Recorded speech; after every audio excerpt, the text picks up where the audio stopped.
This week, I'm talking about how to recover from embarrassing mistakes with clients, and I'm even sharing some personal stories. It's going to be fun and also pretty humiliating for me. Are you ready? All right, let's go.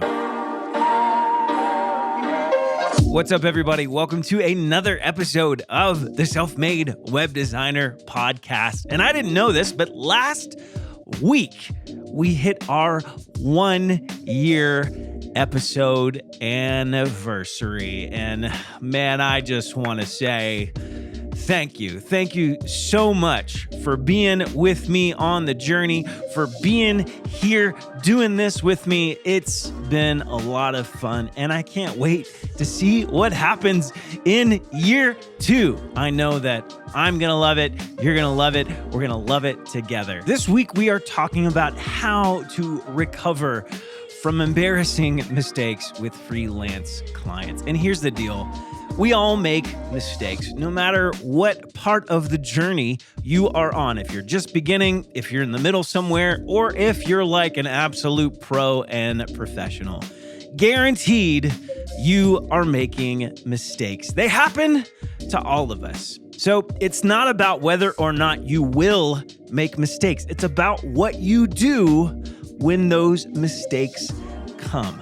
So we're going to talk about it. We're going to dive into all the things that you can do to recover from mistakes, to regain trust and confidence from the clients that you made the mistake with, and how to avoid those same mistakes in the future, how to keep from allowing those mistakes to happen again and again. I can tell you for sure that I have learned the most from the mistakes that I have made and figuring out a way to keep myself from doing those same things again and again. So I'm excited about this episode. I'm excited to dive into it. But before we do, I just wanted to give a shout out to people who took me up on my offer last week for writing a comment. Thank you, Corey. Thank you, LCOX Designs, and thank you, Mr. Jeffrey Sparrow, for subscribing, leaving a rating, and leaving a comment for the Self-Made Web Designer Podcast. As promised, you get a free hologram Self-Made Web Designer sticker for you to adorn wherever so you shall wish. And if you would like this same sticker, all you've got to do is subscribe, leave a rating, and leave a comment. And before you press submit on that comment, be sure to take a little screenshot. Send that screenshot to me at chris@selfmadewebdesigner.com along with your mailing address, and I will send you one of these bad puppies for you to show off with your friends. It's going to take you to the next level of popularity with the cool crowd, okay? And here's the deal. You are the cool crowd. So you're taking yourself to the next level with yourself. I don't know. It's a great sticker. You're going to love it. Okay. Are you ready to dive in on how to recover from embarrassing mistakes with freelance clients? Okay, let's go. I am no stranger to making mistakes with my very own freelance clients. Some of those mistakes have been small and non-consequential, and some of those mistakes have been pretty big, embarrassingly so. For instance, there was one job that I did when I was first getting started. I was redesigning a website for a client who had a big membership site. It was huge and it was a lot of work, but I got it done and I was proud of it. I was excited about it. So I took it to the client. They loved it as well and they were ready to launch. So he gave me all of the login details for his domain registrar and he put it in my court to figure out how to point the domain to some new hosting that he had set up. Here's the thing. I had no experience doing that. Every site that I had built from that point didn't need me to even know what a domain was. I didn't have to touch DNS records. I didn't have to figure any of that stuff out. So this was all brand new to me. What I should have done was said, you know what? I don't know what I'm doing with this, so I'm going to need some help. But me being the presumptuous person that I was and trying not to look bad in front of my client, I said, okay, no problem. This is easy. And then I Googled my life away for an evening. After doing as much research as I could, I logged into their registrar. I changed a few things around and I thought that I was set. But the problem was the client had a lot of domains registered in this specific account. And I didn't just mess with this one specific domain. I changed the entire name servers for all of the domains. And so what that means is that I crippled all of the websites that they had, and even an app that they were running that had thousands of users using it on a daily basis. So, needless to say, the client was frustrated with me. I shut down all of their websites.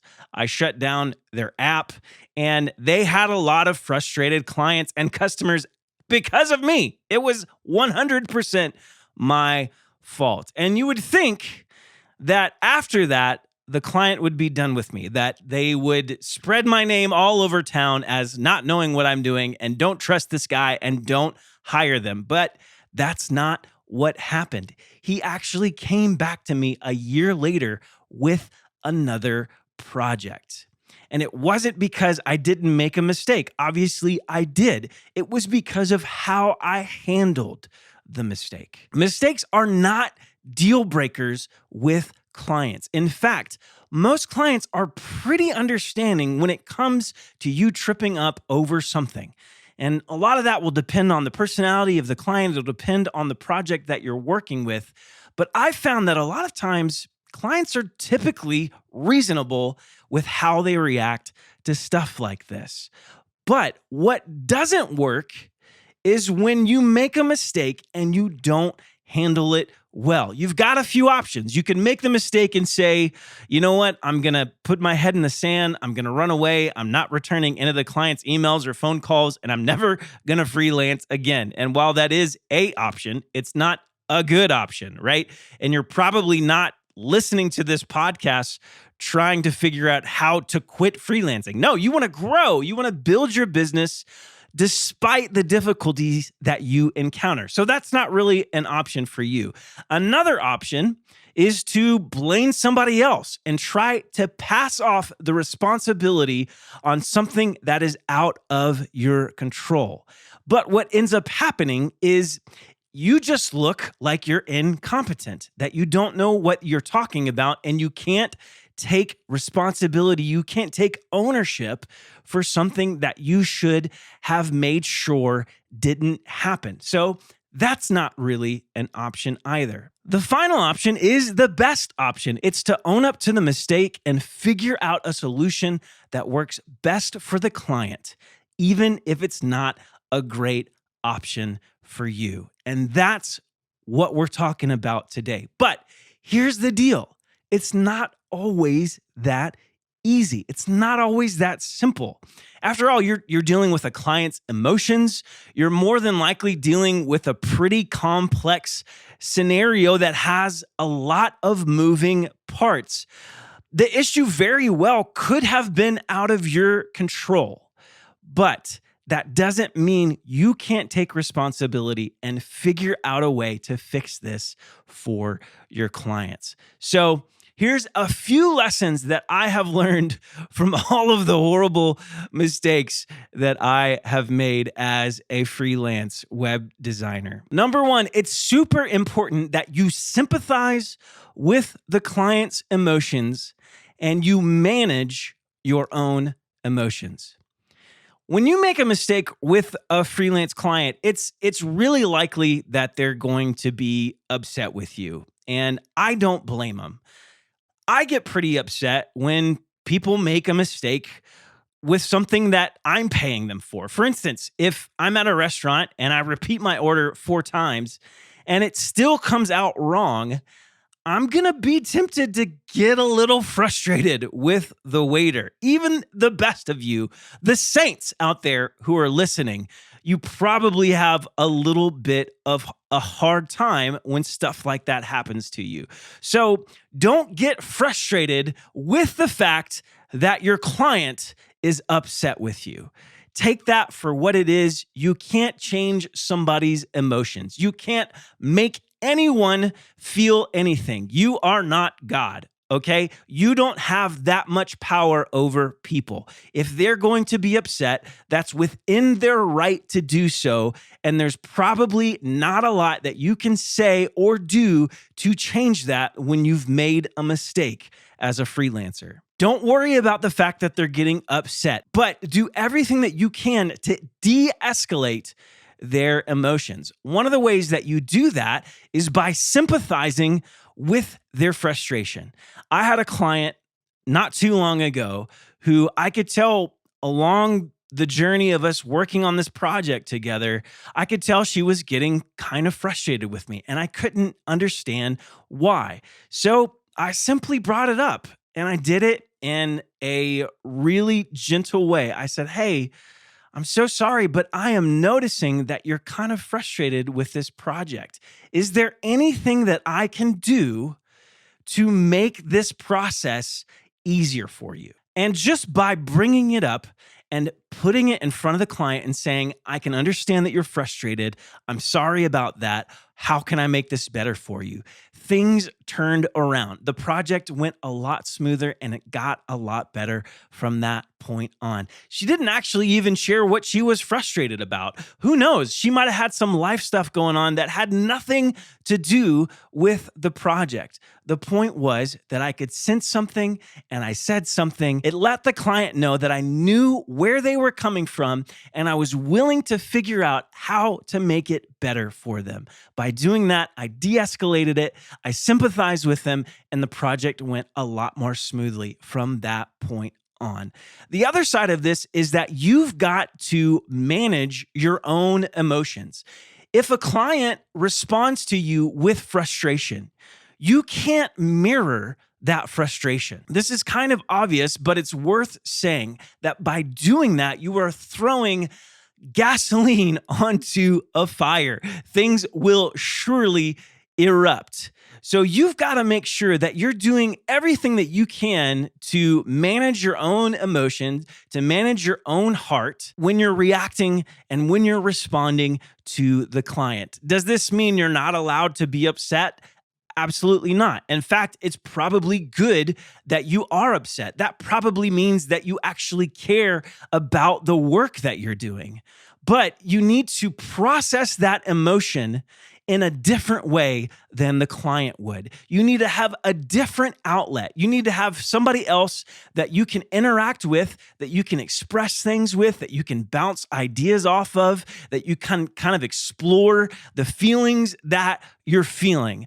I have a few freelancer friends in my own life that I take these types of situations to, and I ask them to give insight into what I'm doing, but I also ask them just to be a sounding board, just to allow me to get some emotional frustration out, and they always do. So have a few folks that you can take this frustration with, because listen, you're going to be frustrated. You're going to be frustrated with the situation. You're going to be frustrated with yourself. You're probably going to go through a few cycles of blaming other people and then denying your own responsibility and then wishing you had never taken on the project in the first place. All of that stuff is a normal part of what it means to make a mistake with freelance clients. The only thing you need to be careful with doing is not letting all of that emotion out on to a client. You need to be the professional in this situation, no matter how unprofessional someone else is. Just like you can't control the way somebody responds to you and the mistakes that you make as a freelancer, you can control how you respond to the situation. In fact, that's pretty much the only thing that you can control, is how you respond to what is going on within the project. So be a professional, manage your emotions, and sympathize with your client's emotions. Number 2, you've got to evaluate the fallout. Robert Kiyosaki from Rich Dad, Poor Dad said this: "Don't waste a good mistake. Do everything you can to learn from it. If you let your mistakes with freelance clients come and go without evaluating the situation, you won't ever learn from them, and you are bound to let those mistakes happen again. So sit down on every project and research what happened. Research what you learned. Research some things that you could do differently the next time. Ask yourself some questions. What went wrong? How did it go wrong? What are some things that I could have done to avoid those things that went wrong? And am I 100% responsible? In the past, I've tried journaling at the end of a project. And what that does, it helps me get my thought out. It goes from my brain to a pen to a piece of paper. And it actually allows me to look at the project and everything that I learned from it in a much more critical way that I'm able to learn a lot more from. It helps me solidify the things that I knew I could have done better, and it helps me to go back on future projects and make sure I don't make those mistakes again. So evaluate the fallout, sit down, write a few things down, and try to learn from it. Number 3, own up to the mistake. Now that you've evaluated the mistake, you've sympathized with your client, you've managed your emotions, it's time to take responsibility. And as tough as it is to say, I'm sorry, it is the absolute best thing for you to do with your client. Avoiding it can be detrimental to the current project you're working on and even any future projects that might come from this project that you're working on. It's always a good idea to take responsibility for something that has gone wrong, even if there were outside circumstances that you had no control over. Most clients realize that you're only human, that you're going to make mistakes. Heck, they're humans too. They probably don't expect perfection from themselves. So they're probably not expecting that perfection from you, unless they're a nightmare client, and take this as a lesson to avoid these types of clients in the future. So there's a few things that you can do to keep in mind when you're apologizing for the mistakes that you've made with freelance clients. Number 1, don't add a but to the apology. And this is something that we teach our kids. When you say, I am sorry, but, it kind of cancels out anything that you said in an apology, right? So it's, I'm sorry, but it really wasn't my fault, or I really couldn't have controlled this, or I told you this might happen. When you put that but on the end of the apology, you have erased any good that you have done to fix this mistake. So very clearly, very plainly, leave the buts out of it. Say you're sorry and move on. The client isn't looking for an explanation. They're not looking for blame shifting. They want to know that you are strong enough to shoulder the responsibility. So don't put a but in your apology. Don't grovel. This isn't your chance to debase yourself and say, woe is me, I'm such a bad freelancer. How could you ever have hired me? All that's doing is trying to get affirmation from the client. It's trying to get them to make you feel okay about the mistake that you've made. And listen, I know making mistakes is a blow to the self-esteem. And you will likely need some affirmation. You will need some people to help you know that you're not a horrible freelancer. You just made a tiny mistake and you're going to recover. But that cannot come from the client. It's not their job to make you feel better about the mistake that you made on their project. But for some reason, we do that. And we do that by groveling and kind of being a little puppy dog and saying, won't you please tell me it's okay? No, don't grovel. Make it a simple, I'm sorry, and then move on. And number 3, present a solution.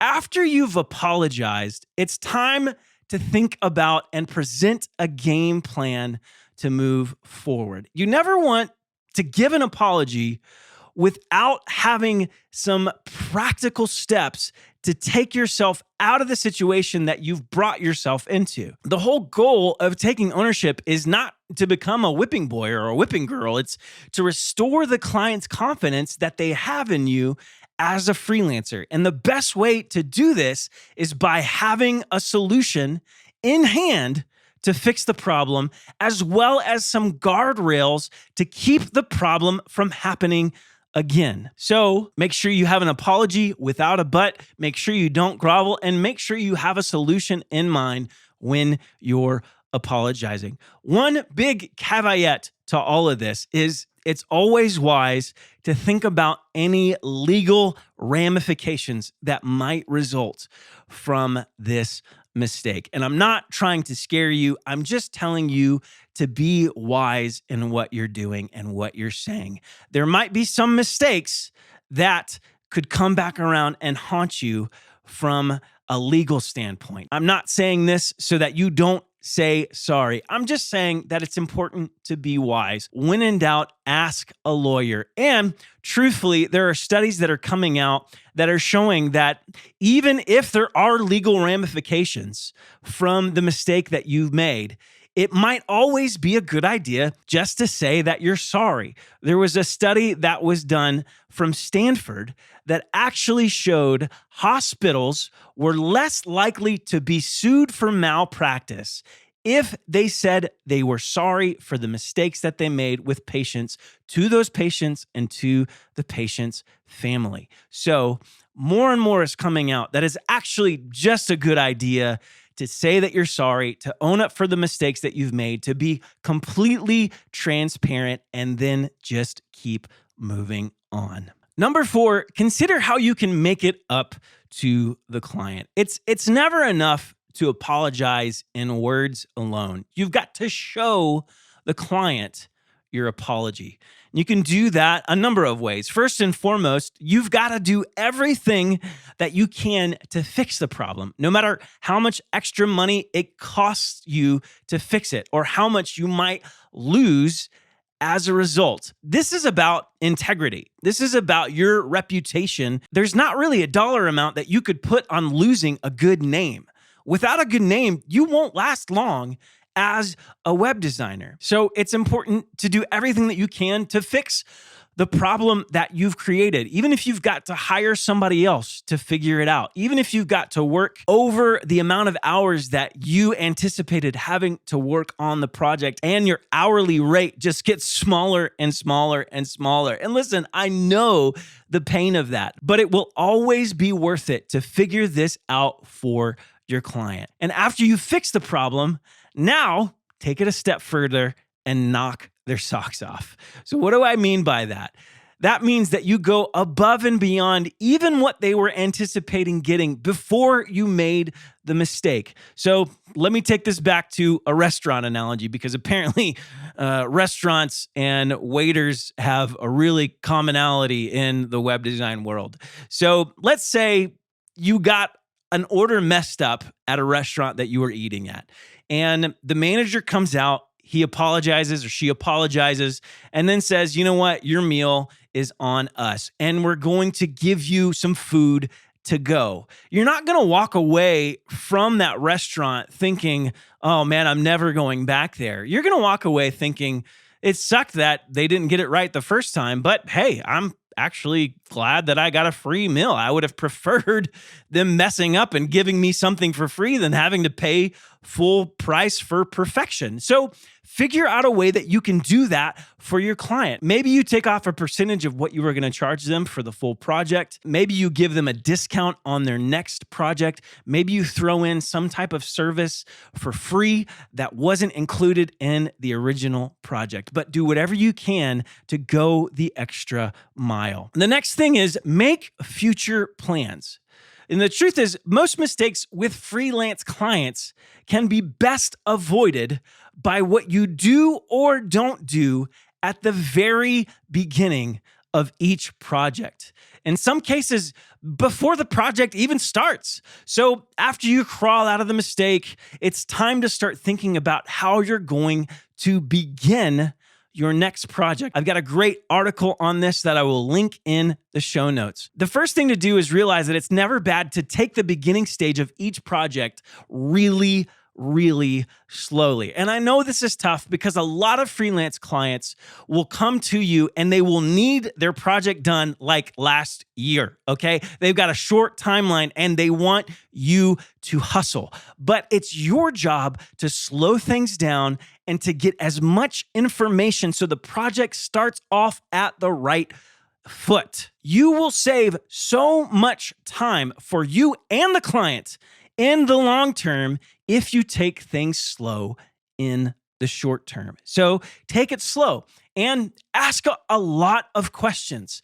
I have an entire questionnaire that I have my clients fill out before I even have a conversation with them. And I'm going to link to those questions in my show notes. If you want them, I'm giving them away for free. You can find them on the show notes or on this episode's webpage. So take those questions, have them go through it. And I always try to communicate at the very beginning, hey, the starting process for me is always a little slow. And sometimes it might feel like I'm asking the same questions over and over again. But I'm doing that so I can make sure to be as diligent as possible so I can serve you the best. It's always better if you start out slower and you try to explain those things up front than to come to the middle of the project and realize you don't have all of the information you need. So go slow, ask a lot of questions, consider yourself a student of the client and the client's project. Don't assume that you know everything that there is to know about the project. Approach it with humility and try to figure out as much as you can without any assumptions. It's the only way to avoid mistakes with freelance clients and make sure that you have a successful project. Another thing that you can do to start out on the right foot is back everything up before you touch anything. And I feel like I should say this again in case you missed it. You have to back things up before you do even the simplest of tasks with a new client. No matter what they say about how easy it's going to be for you to get in there and get it done and figure it all out. No, it's a trap. Don't do it. Back that thing up. You've got to make sure that you're taking precautions in case the worst happens and you update a plugin or you change around some code and the entire site crashes. Make sure that you've got some safety nets in case you need to scroll back the clock a little bit and go to where things were working before you touch them. Finally, don't let mistakes with freelance clients cripple you. You can't let the mistakes that happen to you as a freelancer and with your freelance clients take you out of the race. I said it at the beginning of this episode, and I'll say it again. Mistakes happen to the best freelancers. In fact, just this last week, I made a big mistake with the company that I work with full-time, Show It. And what ended up happening is a lot of users were affected by my mistake. We had to get an entire different team to come in and help with the mistake that I had made. And it didn't feel good, but I learned a lot from it. And listen, I'm not telling you this to grovel. I'm telling you this so that you can be encouraged if a mistake has happened to you or happens to you in the future. Because guaranteed, if you haven't made a mistake yet, one is coming and it's not gonna be fun. And when it does, please remember this podcast and please don't allow it to cause you to quit what you're doing as a freelance web designer or a freelancer in general. Say you're sorry, learn from your mistakes, pick yourself back up and keep going. You've got this. Hey, I hope this episode encouraged you. I hope you learned a little bit about the mistakes that I've made so you can avoid those same mistakes in the future. Next week, we've got another amazing episode. There's so much good stuff coming in this next year. And you know what? We're just getting started. I'm glad that you're here. I'm glad that you're listening along with me. Make sure you tell a friend about it. And don't forget, if you don't quit, you win.